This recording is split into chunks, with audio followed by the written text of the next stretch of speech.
Welcome back to our channel. In today's video, we're diving into a quick and easy guide on how to add your hometown on Facebook using your PC. With this new update, it's simpler than ever to show off where you're from. Let's get started.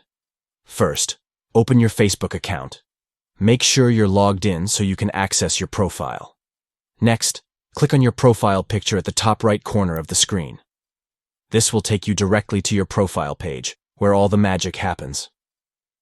Now, look for the Edit Details button just beneath your profile photo. Go ahead and click on that. Once you're in the Edit section, scroll down until you see the option for your hometown. This is where we're going to add those special hometown vibes. You should see a button that says Add. Click on that, and then select Add Hometown. Now it's time for the fun part. Type in your hometown. Facebook will give you a list of suggestions as you type, so pick the one that matches best. When you're satisfied with your selection, make sure to tap on Save. And that's it. Your hometown is now added to your Facebook profile. This is a great way to connect with friends and family, and give your profile a personal touch. Thanks for watching. If you found this guide helpful, don't forget to give us a thumbs up and subscribe for more tips and tricks on navigating social media.